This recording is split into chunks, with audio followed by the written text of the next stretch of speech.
Daniel Palombo, aqui da Espanha, em Cartagena, mais uma vez para conversar com você aqui da Rádio Transmundial. E agora eu estou tendo a alegria aqui de conversar junto com o Gustavo Paiva. Gustavo, oi, Daniel. Seja bem-vindo aqui. Obrigado por você estar aqui conversando com a gente aqui. Daniel, para mim é um prazer estar falando com vocês e feliz de estar aqui contigo.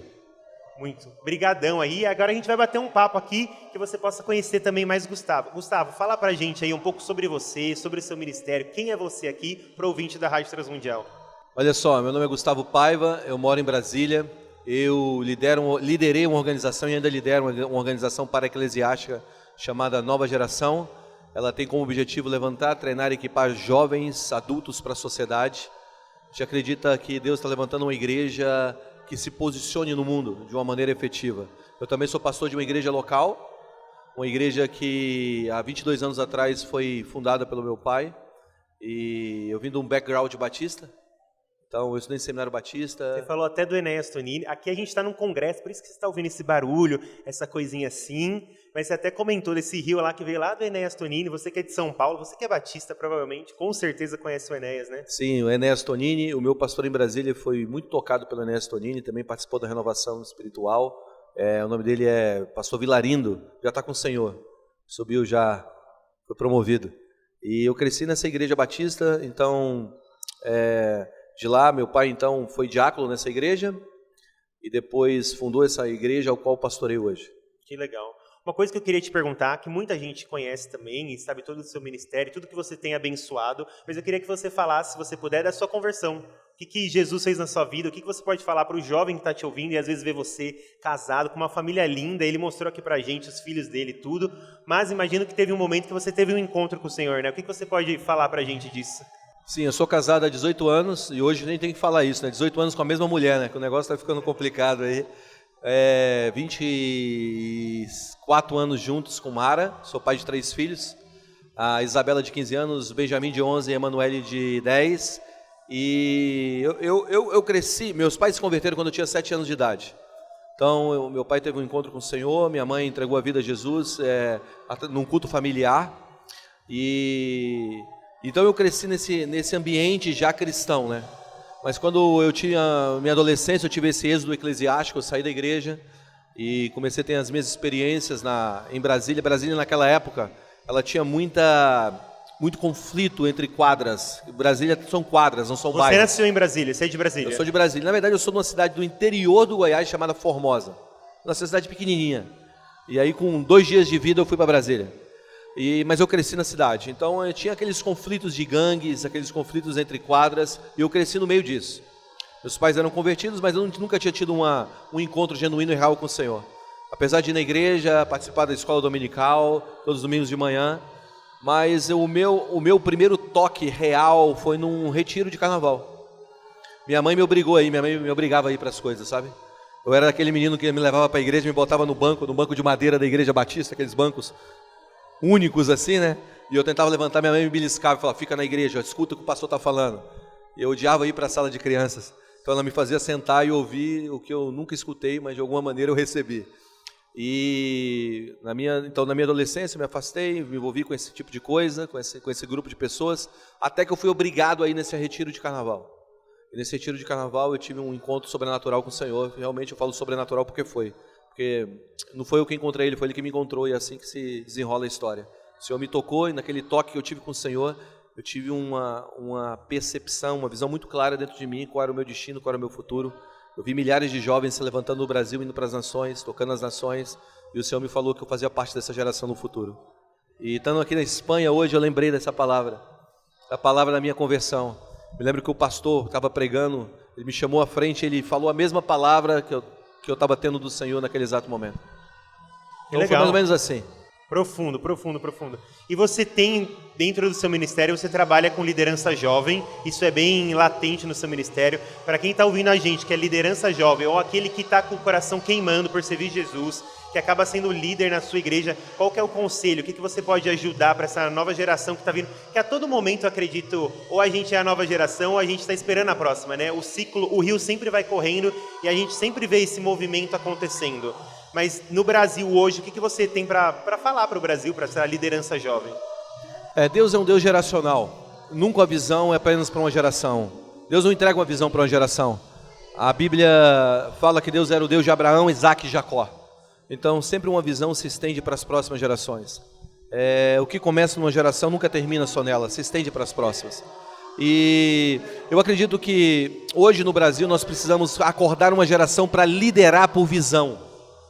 E não apenas por motivação ou por eventos. O meu conselho sempre para uma geração mais nova é, cara, por onde eu começo? Por onde eu começo para liderar? Eu falo, cara, você começa por uma visão. Você precisa ter uma visão clara. Quando você tem uma visão clara, você começa agora a construir de uma maneira muito mais efetiva. Eu tive com o Bill Hybels, há uns anos atrás, eu fui chamado para um jantar e tinha um grupo de, sei lá, de 10 pessoas e eu lá. E eu era o único jovem na reunião. E eu perguntei para ele, o que você falaria para você lá atrás? E o Bill Hybels disse o seguinte, eu diria, seja autorresponsável pelo teu crescimento, se cerque de pessoas incríveis e tenha uma visão clara de futuro. Então, eu sempre aconselho os jovens a não começar por eventos, não começar por, vamos fazer um movimento. Não. Tenha uma visão. Faça as pessoas se ligarem por visão.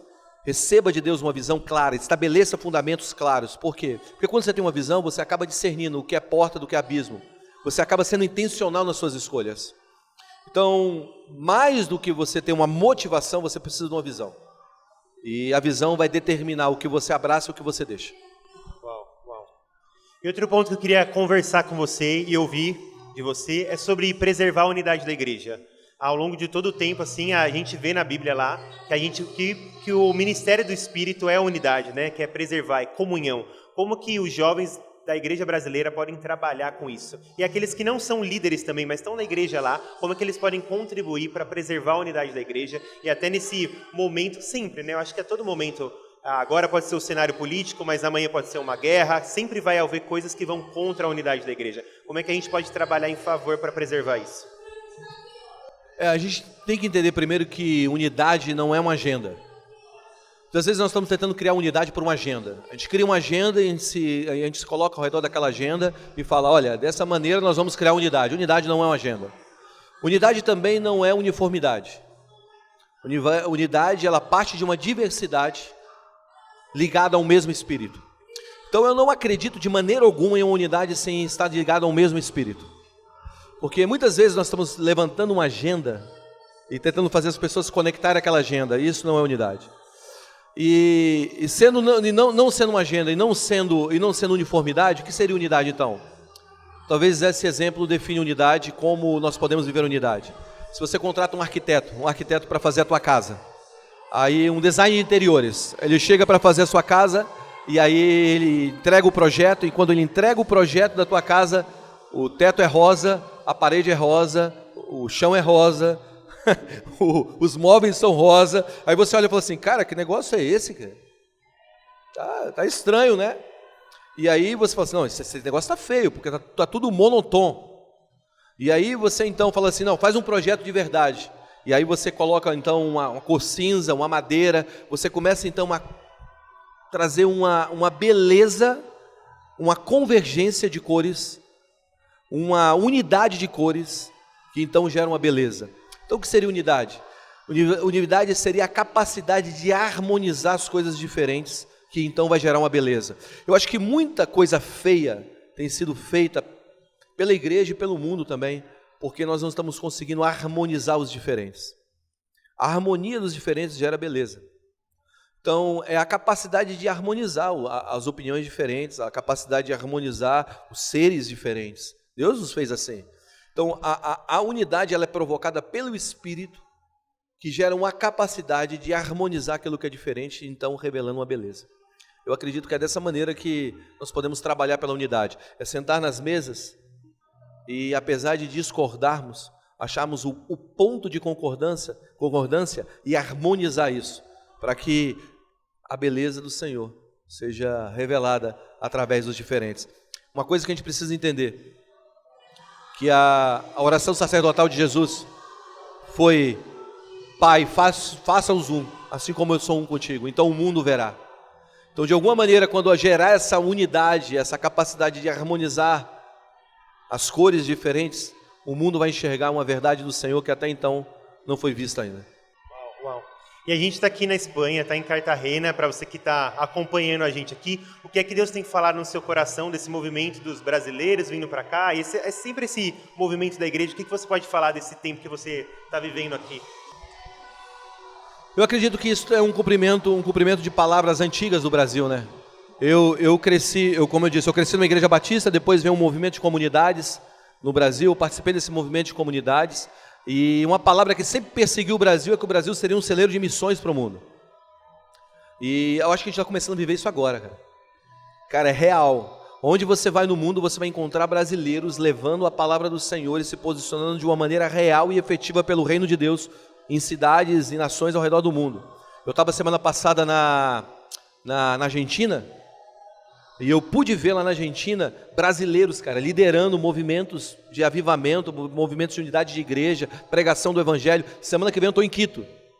E eu vou estar em Quito, numa igreja, em duas igrejas, em uma igreja, mas em contato com uma outra igreja, de brasileiros, cara, brasileiros que estão lá implementando o reino de Deus. Então, de alguma maneira, quando o Senhor traz uma unidade ao mover do Espírito, ou derrama algo sobre a igreja, isso precisa ser compartilhado. Você pega Atos capítulo 2, Atos capítulo 1, existe uma promessa, né? Que era ficar em Jerusalém até que sejam revestidos do alto. Então serão minhas testemunhas em Jerusalém, Judeia, Samaria, até os confins da terra. Atos capítulo 2, Atos capítulo 1 se cumpre em Atos capítulo 2, o Espírito Santo desce. Só que em Atos capítulo 3 eles estão em Jerusalém ainda. Atos capítulo 4 eles estão em Jerusalém ainda. Atos capítulo 5 eles estão em Jerusalém ainda. Atos capítulo 7, Estevão é apedrejado. E aí Atos capítulo 8 começa como? Samaria, foram espalhados por causa da perseguição. Judeia, Samaria e aí os confins da terra. Então, de alguma maneira, quando a gente recebe uma palavra de Deus e a gente não vive a palavra de Deus, Deus pressiona o ambiente para que a gente se espalhe. Então, o avivamento ou o derramar de Deus, ou despertamento, como você queira chamar, que está acontecendo no Brasil, ele, de alguma maneira, ele precisa ser compartilhado com vários lugares. Lógico que nós temos muitos problemas como igreja ainda, mas existe algo real que está acontecendo no Brasil. Você pega a Argentina dos anos 90, que experimentou um derramar com Anacondia, meu amigo Cláudio Freidson. Então você viaja o mundo, você não encontra um argentino, cara, um missionário argentino. Mas você vê hoje, cara, os brasileiros se espalhando pelo mundo. Então eu acho que a gente está vivendo Atos capítulo 7, cara. Acho que a gente está se espalhando aí, pregando o evangelho. Então isso é maravilhoso estar aqui na Espanha e ver esse povo apaixonado por Jesus e ter brasileiros aqui contribuindo de uma maneira real e efetiva para a igreja da Espanha e assim ao redor de todas as nações. Você está querendo dizer, então, assim, que a gente tem que estar sensível àquilo que o Espírito está fazendo para a gente entrar no movimento dele e não a gente criar um movimento e convidar o Espírito para estar. É isso que você está querendo dizer? É isso, porque muitas vezes a gente acha que avivamento é uma busca, mas avivamento não é uma busca, avivamento é um alinhamento. A gente não busca um avivamento, a gente se alinha com o que Deus está fazendo, porque o reino de Deus sempre está avivado. Então, qual é a palavra de Deus para esse exato momento? Deus está fazendo o que agora? A gente se alinha com aquilo e aquilo ali gera, então, uma vida do céu. E você falou outra coisa importante, a gente já viu outras nações vivendo isso que a gente está vivendo agora, mas algumas, infelizmente, não estão mais vivendo isso. Qual que você acha, assim, que a gente poderia sublinhar de cuidado, aprendendo com a história dos nossos irmãos? Tem algo que você olha para o Brasil e fala, Brasil, que legal que você está vivendo isso, mas, presta atenção nisso, sublinha isso, coloca isso diante do seu olho para que a gente não venha repetir isso. Existem algumas coisas, mas vou colocar duas coisas básicas. A primeira seria transformar um derramar em uma reforma. E quando eu falo reforma, eu falo de ações práticas dentro da sociedade através do empoderamento do Senhor dentro da igreja. Então, de uma maneira prática, a gente precisa reduzir números no Brasil, a gente precisa ser efetivos. A gente precisa diminuir criminalidade, a gente precisa ser uma igreja que opere na sociedade para acabar com violência contra a mulher, a gente precisa ser uma igreja que opere dentro da sociedade para diminuir o índice de orfandade. Então, quando a gente não transiciona de um despertamento para uma ação de transformação, a gente perde. Uma coerência, isso. Nós precisamos ter uma coerência com o que está acontecendo. Precisa salgar a terra, que as pessoas precisam ver isso, que aquilo que a gente fala precisa ser efetivo na vida das pessoas. Precisa ser visível, mensurável, palpável, tangível. A mensagem precisa se tornar real para com a sociedade. Eu chamo isso de uma reforma social, que não é uma busca por poder, mas uma busca por servir. Muitas pessoas pegam essa palavra e colocam numa busca por poder. Cara, eu tenho que subir lá em cima, comandar esse negócio, mas na verdade a gente tem que descer. Lúcifer quis subir, desceu. Jesus desceu, por isso subiu. O maior no reino é aquele que serve. Então, de alguma maneira, a gente precisa construir dessa maneira. A segunda coisa é que essa geração mais nova, cara, essa geração não experimentou o que os nossos pais na fé experimentaram. De sair na rua e ser criticado. Hoje a gente vive um hype evangélico dentro do Brasil que é céu de brigadeiro. Eu estava voando em céu de brigadeiro. Então, eu acredito que a gente precisa de um elemento triturador. Algo que quebre essa geração. Que mostre que esses moleques estão vivendo hoje, se eu posso chamar de moleque, não sei, esses meninos estão vivendo hoje, cara, eles precisam perceber que isso teve um alto custo para se viver. Você acredita que a gente precisa, para oliveira da azeite, a gente vai ter que ser moído? Talvez Sim. É isso que está faltando. Sim, eu acredito que a gente precisa de um elemento triturador.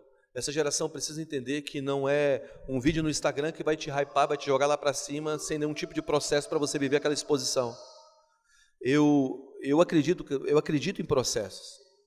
Então, o que é mais valioso, um punhado de uva ou uma garrafa de vinho? A garrafa de vinho, por quê? Porque é a uva em processo. Então, de alguma maneira, a gente está valorizando a uva e não valorizando o processo do vinho. Então, essa geração... o vinho que traz alegria, né? É o vinho que traz alegria.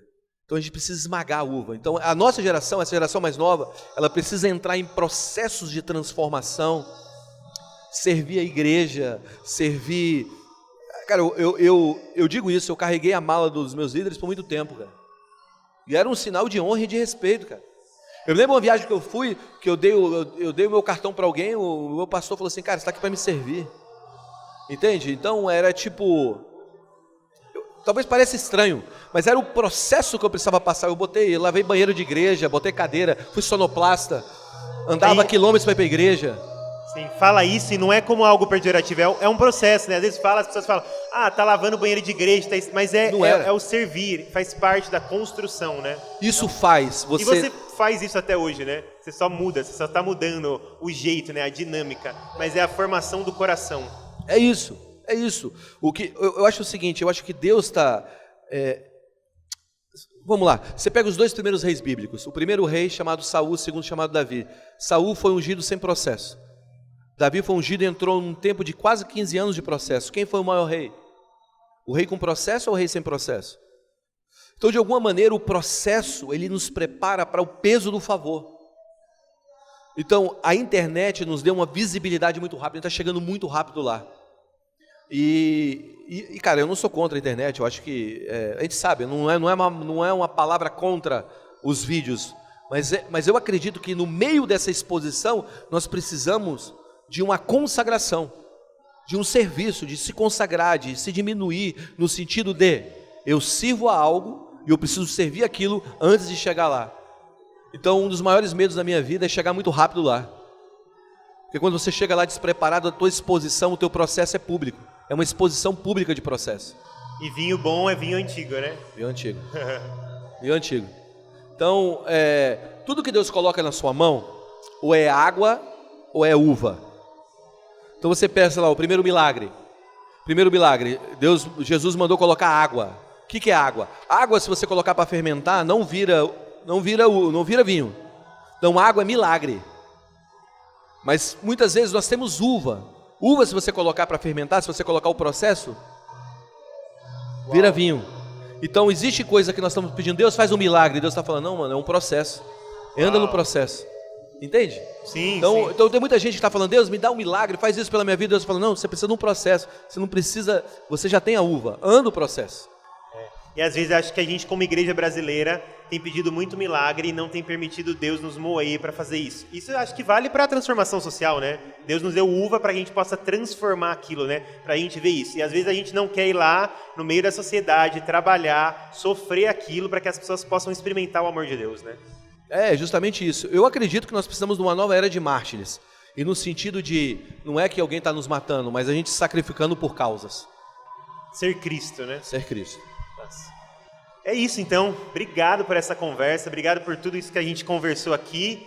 E você da Rádio Transmundial ficou com essa conversa, obrigado mesmo, Gustavo. Se você quiser dar uma palavra final para quem está ouvindo a gente aí ao redor do Brasil e pelas rádios espalhadas pelo Brasil, fica aí sua palavra. Gente, obrigado por nos ouvir e que Deus abençoe vocês, que realmente vocês amem Jesus de todo o coração e ande esse processo de transformação até que o Senhor te coloque numa posição de evidência e você possa revelar o reino de uma maneira visível, clara e mensurável. Deus te abençoe. Tchau, tchau.